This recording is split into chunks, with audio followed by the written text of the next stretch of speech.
Well, the entire team is composed of former NBA players, okay? And for what I would guess is a relatively large sum of money, they have agreed to go and give a birthday present to the leader. We did not sanction this. This is not part of us. We wouldn't do such a thing without collaborating with the U.S. State Department. And I want to make the point that sports diplomacy is, I think, a terrific thing. In cooperation with, or the blessing of, the State Department, the NBA has entertained the Iranian national team, the Chinese national team. We're well aware of instances where sports diplomacy has been very well used. So this is not a problem. But even, I know that Chris Cuomo was in the studio or standing by. There was no mention made of the fact that there were probably between 800,000 and 2 million Koreans starved systematically by this country, that it's got the fourth largest army in the world, that it has missiles and nuclear weapons.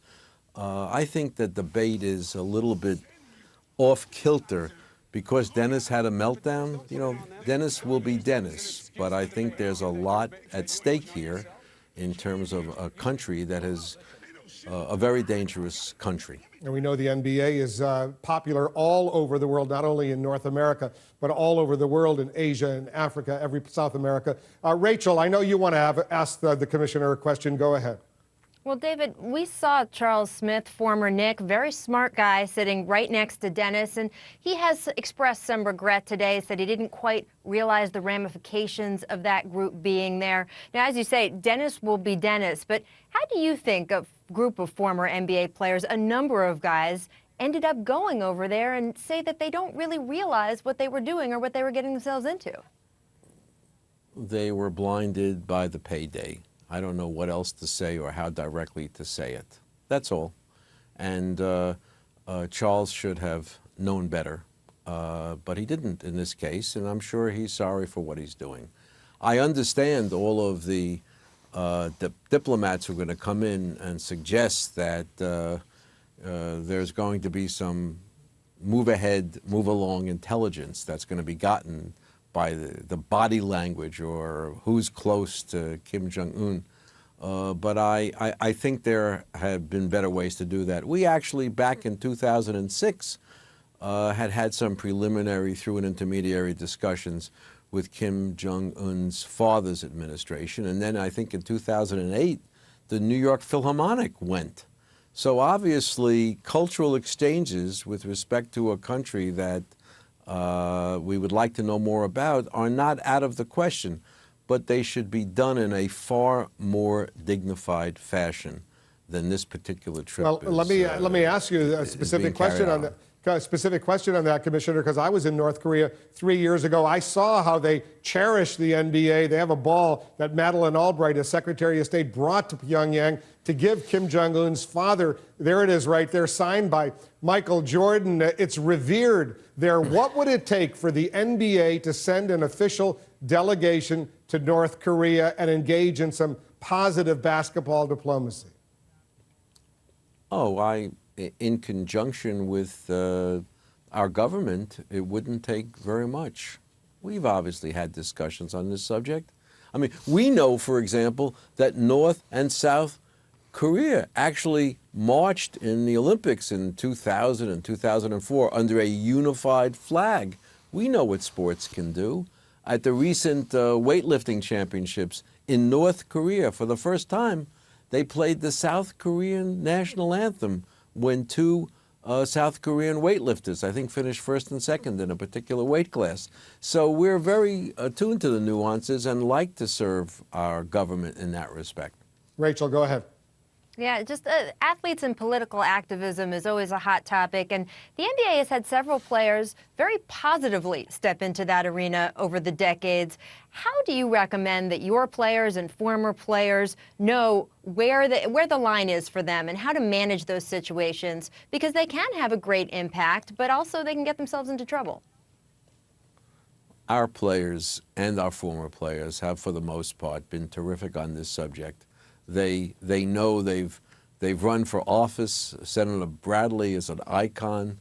They have worked on social responsibility with us. They have visited as far back as 1993. We visited soon-to-be but not yet President Mandela of South Africa.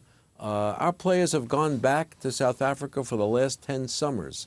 So with our retired players. So our players know all they have to do is check in, phone home, and we work with them extensively. They've traveled all over the world. This one is a little bit, and mostly for nothing, okay? Mostly to do good in the communities where they can be helpful.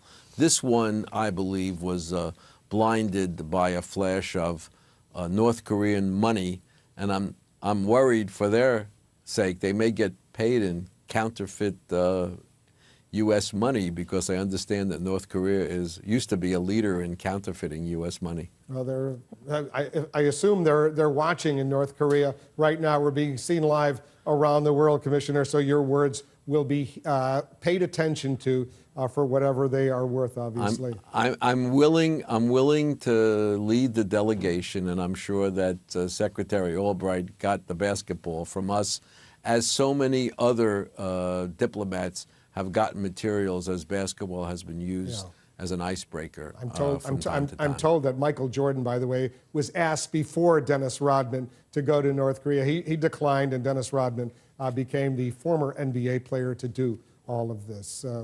Commissioner. Wolf, who told you that, and who asked them? I was told by sources that are very close to the North Koreans that Michael Jordan was. You can check with Michael. He'll tell you. He was asked. He declined. He didn't want to go. But Dennis Rodman was apparently the second choice. And as we know, this is his fourth trip to North Korea right now. And I saw personally when I spent 6 days in Pyongyang how much they do love NBA basketball over there. And obviously, it's had an impact and can have an impact for good if it's done properly as you want to do it. We got to go right now, guys. Thanks very much. You can't eat the basketball, Wolf. You can't eat the basketball. That's also true. That's also they revere food. that They're basketball. They're the most malnourished country that we don't do business with. David Stern, the commissioner of the NBA, is wrapping up 30 years as the commissioner. You've done an outstanding job, Commissioner. Thanks very much for coming into the Situation Room. We'll have you back. Thank you. Rachel, as usual, thanks to you as